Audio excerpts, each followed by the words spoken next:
একটি সরকারকে যদি জনগণের মতো করে চলতে হয়, জনগণের দুঃখ দুর্দশা, জনগণের সমস্যার বিষয়গুলো যদি দেখভাল করতে হয়, তাহলে ওই সরকারকে অবশ্যই জনগণ দ্বারা নির্বাচিত সরকার হতে হবে।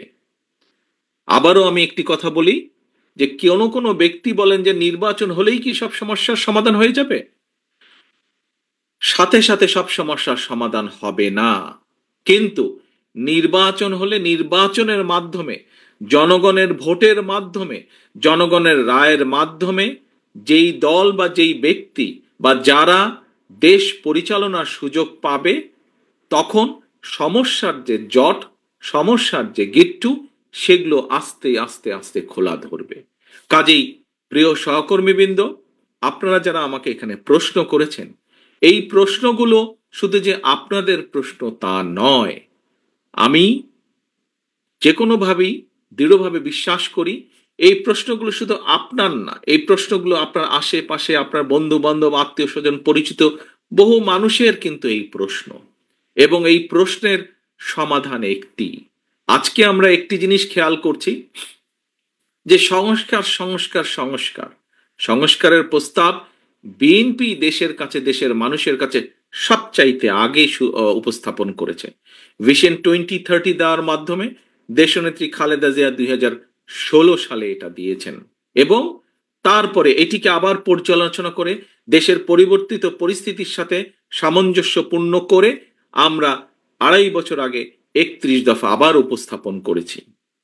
প্রিয় সহকর্মীবৃন্দ, প্রিয় উপস্থিতিবৃন্দ, এই যে যারা সংস্কার বলছেন, তাদের কাছে আমরা বলতে চাই যে হ্যাঁ, সংস্কারের পক্ষে সবচাইতে আগে বিএনপি দাঁড়িয়ে আছে সংস্কার করার জন্য। কাজে আসুন, সংস্কারের প্রস্তাবগুলোকে যদি বাস্তবায়ন করতে হয়, সংস্কারের প্রস্তাবগুলো যদি বাস্তবায়ন করতে হয়, তাহলেও সবচাইতে আগে নির্বাচনই প্রয়োজন। নির্বাচনের মাধ্যমেই যাদেরকে জনগণ দায়িত্ব দেবে, সংস্কারের কাজ তারাই শুরু করতে পারবে, তাদেরকেই শুরু করতেই হবে। কাজেই যত যাই কথা বলি না কেন, আমরা যদি সংস্কার বাস্তবায়ন যত দেরি করব, যেই কথাটি আমি মাত্র আপনাদেরকে বলেছি, সংস্কার বাস্তবায়নের কাজও যদি শুরু করতে হয়, সেটি নির্বাচনের প্রক্রিয়ার মাধ্যমে, নির্বাচিত মানুষের মাধ্যমেই সেই বাস্তবায়নের কাজ শুরু করতে হবে।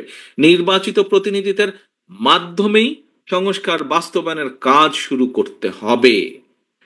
কারণ যারা নির্বাচিত হয়ে আসবে, তারা জনগণের কাছে ওয়াদাই করবে যে তারা সুযোগ পেলে বাস্তবায়ন করবে এই সংস্কার, এবং যেহেতু তারা জনগণের কাছে ওয়াদাবদ্ধ থাকবে, তাদের আর কোনো পথ থাকবে না সেই কাজগুলো শুরু করার। কিন্তু যদি সংস্কার সংস্কার করে আমরা এই আলোচনা দীর্ঘ থেকে দীর্ঘায়িত করতে থাকি, দীর্ঘতর করতে থাকি, তাহলে কিন্তু স্বৈরাচার, যেই স্বৈরাচারকে বাংলাদেশের মানুষ, সকল মানুষ, দল মত নির্বিশেষে, শ্রেণী পেশা নির্বিশেষে সকল মানুষ একত্রিত হয়ে এই দেশ থেকে বিতাড়িত করে দিয়েছে, যদি নির্বাচন প্রক্রিয়া দেরি হয়, যদি সংস্কার আলাপ আলোচনা দীর্ঘায়িত হয়, তাহলে সেই স্বৈরাচার সুযোগ পেয়ে যাবে আবার দেশের মানুষের কাঁধে চেপে বসার।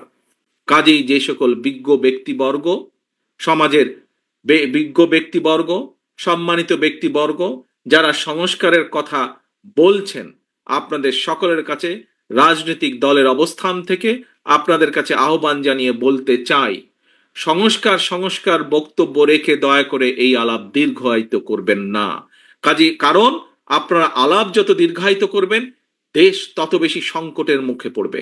আপনারা সংস্কার আলাপ যত দীর্ঘায়িত করবেন, দেশে তত ষড়যন্ত্রকারীরা ষড়যন্ত্র করার সুযোগ পাবে। সংস্কারকে যত দ্রুত বাস্তবায়ন করা যাবে, দেশকে, দেশের মানুষকে তত দ্রুত আমরা বিপদ থেকে রক্ষা করতে পারবো। কাজে আসুন, এই সংস্কারকে বাস্তবায়ন করতে হলে উপায় একটাই। যেই সংস্কার প্রস্তাব বিএনপি দিয়েছে, যেই সংস্কার প্রস্তাব অন্তর্বর্তীকালীন সরকারের কমিশনগুলো তৈরি করে দিয়েছে, যেটাই হোক না কেন, এই সংস্কারকে যদি বাস্তবায়ন করতে হয়, নির্বাচন ছাড়া আর কোনো রাস্তা নাই। একটি পথ নির্বাচন, জনগণের নির্বাচন এবং জনগণের নির্বাচন।